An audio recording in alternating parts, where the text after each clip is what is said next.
Erol Business by Rumeur Publique, le podcast qui fait découvrir les nouveaux livres des éditions Erol avec leurs auteurs. Bonjour, bienvenue dans Erol Business by Rumeur Publique. Je suis Jean-Christophe Latournerie et j'ai le plaisir aujourd'hui de recevoir Francis Boyer pour parler de son ouvrage L'innovation managériale en action, 50 pratiques managériales innovantes qu'il a écrit avec la collaboration d'Olivia Yves. Bonjour Francis et merci de participer à ce podcast. Bonjour, merci à vous. Vous êtes un professionnel des ressources humaines depuis plus de 20 ans. Vous êtes conférencier, consultant et formateur et vous aidez les entreprises à réinventer leur management.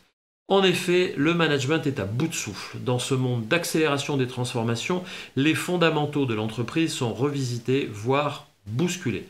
Cycle de plus en plus court, incertitude, imprévisibilité des besoins en compétences, mode opératoire en perpétuelle réinvention, bref, les facteurs de changement sont légion. Dans ce contexte, les dirigeants d'entreprise se doivent d'innover et en particulier de renouveler leur mode de management, un mode qui participe à la culture de l'entreprise, une culture toujours plus importante pour assurer la cohésion et l'engagement des collaborateurs. En détaillant concrètement 50 pratiques inspirantes, cet ouvrage a pour ambition d'aider les dirigeants à répondre à cette injonction indispensable, réinventer leur management. Mais il leur faut avant tout prendre conscience de ce qui doit être changé, de ce qu'il y a de véritablement nouveau dans le management moderne.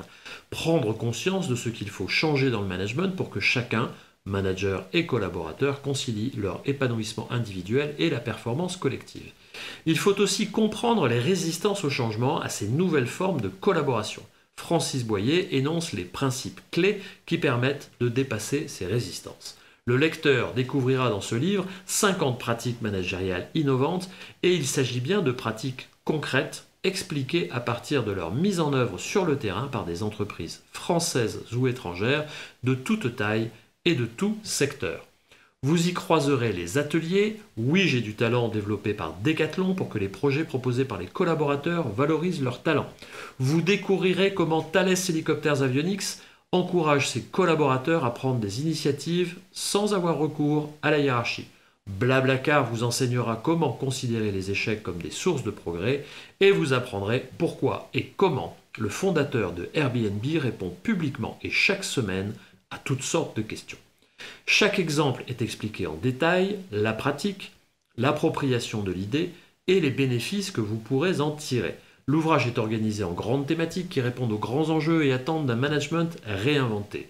Renforcer la confiance, développer la responsabilisation, renforcer le plaisir et le bien-être, optimiser la collaboration, cultiver l'agilité et doper la créativité. Bref, nous avons là un livre inspirant qui se lit, se relit, se consulte et trouvera sa place toujours à portée de main de tout manager innovant. Il est maintenant temps de poser quelques questions à Francis Boyer. Première question, cher Francis. L'une des disciplines du management est l'accompagnement du changement.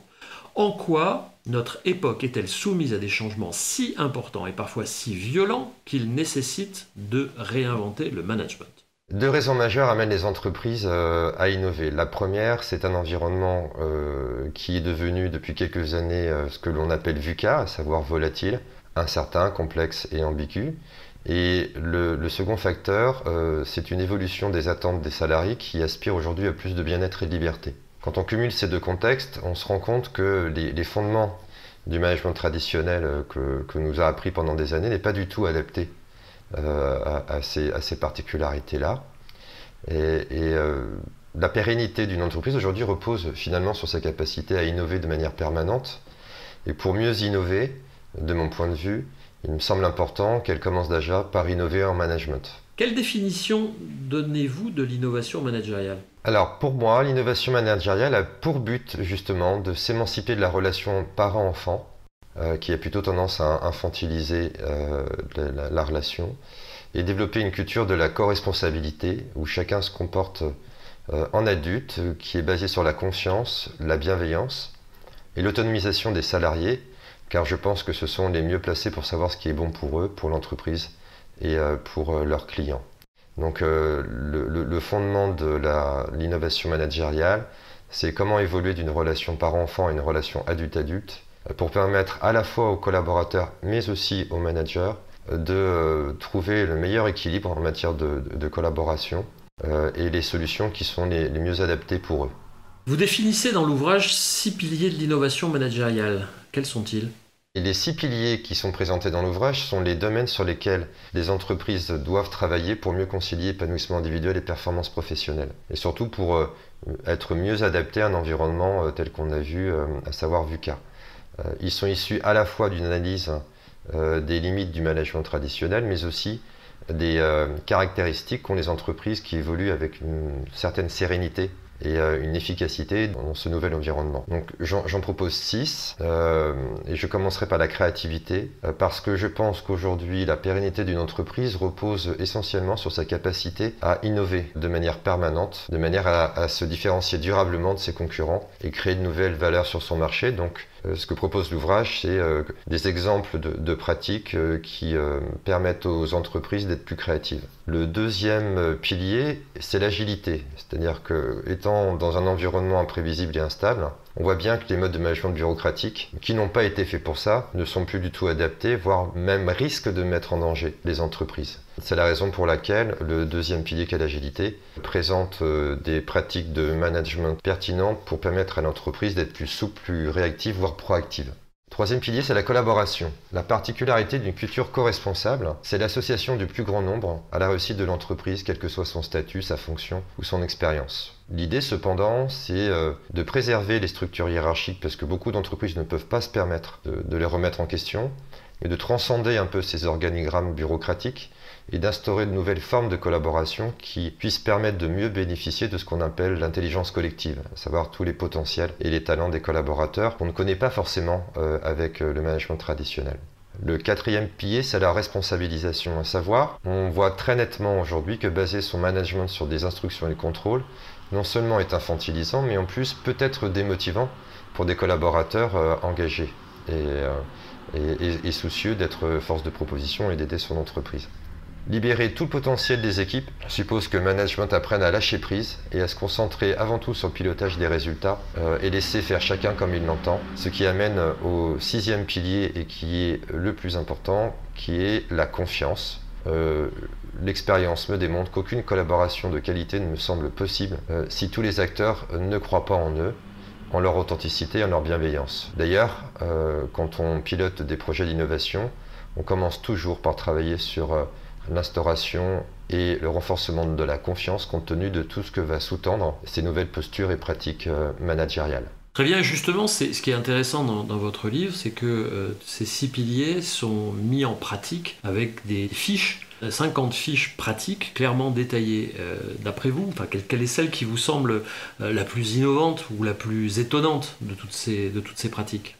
Alors c'est vrai qu'il y en a beaucoup, c'est compliqué. J'ai choisi celle que vous aviez citée tout à l'heure, à savoir la pratique intitulée Fail, Learn and Succeed en vigueur chez Blablacar, qui me semble particulièrement intéressante en ces temps quand même fortement marqués par l'incertitude. On sait très bien que compte tenu de ce que l'on vit aujourd'hui, et ça va peut-être s'accentuer, tout ce qu'on a prévu ne sera pas forcément possible. Et on sait aussi que pour être innovant, pour se différencier de ses concurrents, il faut oser prendre des risques. Prendre des risques, c'est aussi échouer.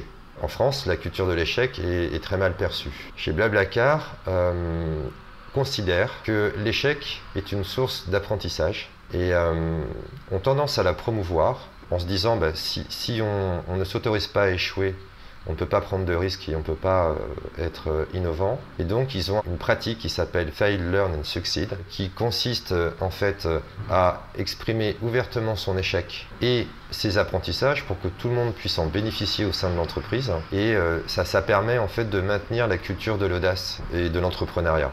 Et surtout, ça permet également à chacun d'être relativement serein lorsqu'il vit un échec.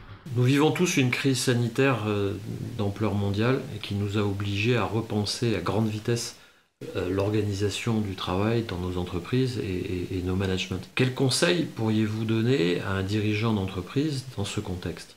Donc ça fait 2 mois maintenant que j'analyse un peu ce qui se passe avec cette crise-là. Et je me suis rendu compte que la crise du Covid-19 a mis en évidence que les entreprises qui s'étaient déjà engagées dans une culture de la co-responsabilité, dans des projets d'innovation managériale, qui, je le rappelle, sont vraiment centrés et basés sur la confiance, la bienveillance et la responsabilisation, ont beaucoup mieux vécu cette situation. Surtout, se sont montrés beaucoup plus agiles et créatives dans l'adaptation de leur mode de fonctionnement et de leurs offres durant cette période. Et j'imagine les mois à venir. La crise Covid-19, tout du moins ce que nous avons vécu, a mis en avant 3 points qui me paraissent essentiels. Premièrement, l'importance de prendre soin de ses collaborateurs. La distanciation sociale contrainte a révélé à beaucoup d'employeurs, beaucoup d'entreprises, que l'être ensemble était aussi important, voire plus important que le faire ensemble. Le deuxième point, ce sont les bénéfices de la responsabilisation. Il y avait beaucoup d'entreprises qui étaient très réticentes à l'idée de faire du télétravail avant ce confinement contraint. Et ils ont découvert en fait une augmentation du taux de productivité en télétravail, mais aussi les collaborateurs ont découvert ce nouveau mode de travail qui leur semble beaucoup plus satisfaisant parce que ça leur permet de mieux concilier vie privée et vie professionnelle. Le troisième point, et qui est une vraie révélation, c'est finalement l'importance du rôle du manager pendant cette période-là, qui ont dû rassurer, s'adapter à des situations individuelles qui étaient imprévisibles, et surtout maintenir le lien entre les collaborateurs et l'entreprise. Ce qui va dans le sens de ce que j'ai écrit, à savoir que je suis convaincu que les groupes ont besoin d'une autorité hiérarchique, contrairement à ce que peuvent prôner certains auteurs, plutôt adeptes de l'autogouvernance, tels que l'entreprise libérée ou l'holacratie. Cependant, cette période a démontré que si un groupe a besoin d'autorité hiérarchique, il n'a pas besoin d'autoritarisme. C'est-à-dire que finalement, cette crise que nous vivons nous amène à repenser et redéfinir les finalités d'un manager. Et je crois que les entreprises ont tout intérêt à réfléchir sur le rôle et la raison d'être d'un manager, qui, de mon point de vue, doit évoluer d'une logique de contrôle vers une logique de facilitation. Aussi, je pourrais donner 6 conseils sur la base des 6 piliers de l'innovation managériale. Le premier, c'est rassurer les collaborateurs par un partage d'informations sur l'évolution de la situation en se montrant authentique de manière à préserver la confiance. C'est apprendre à lâcher prise sur la manière dont les collaborateurs s'organisent chez eux pour réaliser leur mission, pour renforcer la responsabilité. Le troisième, c'est d'échanger régulièrement sur les conditions de travail afin de veiller au maintien de l'engagement et de l'épanouissement. Le quatrième, c'est d'associer les collaborateurs dans la co-construction de ces nouvelles formes de collaboration qui seraient mieux adaptées à la distanciation sociale, qui risque de durer. Le cinquième, c'est d'encourager les prises d'initiative et les prises de risques, d'essayer de s'émanciper un peu des lourdeurs bureaucratiques, puisqu'on s'est aperçu finalement qu'il y avait certains processus ou des procédures qui étaient inadaptées et contre-productives, pour permettre à l'entreprise de s'adapter à un monde qui devient de plus en plus imprévisible et en permanente mutation. Et le dernier, c'est d'inviter tous les acteurs, internes ou externes à l'entreprise, à proposer de nouvelles idées, les expérimenter et valoriser aussi bien les réussites que les échecs pour maintenir la dynamique d'innovation. Et surtout, ce qui me semble primordial, c'est que entreprises, dirigeants et collaborateurs doivent profiter de cette occasion pour prendre le temps d'échanger sur ce qui a été vécu, en tirer les enseignements et ne pas hésiter à s'engager dans une démarche d'innovation managériale pour permettre à l'entreprise d'être mieux adaptée à un environnement VUCA. Il y a du pain sur la planche. Merci beaucoup Francis Boyer. L'innovation managériale, 50 pratiques managériales innovantes par Francis Boyer avec la collaboration d'Olivia Yves, un ouvrage des éditions Erol. À bientôt pour un nouveau podcast Erol Business by Rumeur Publique.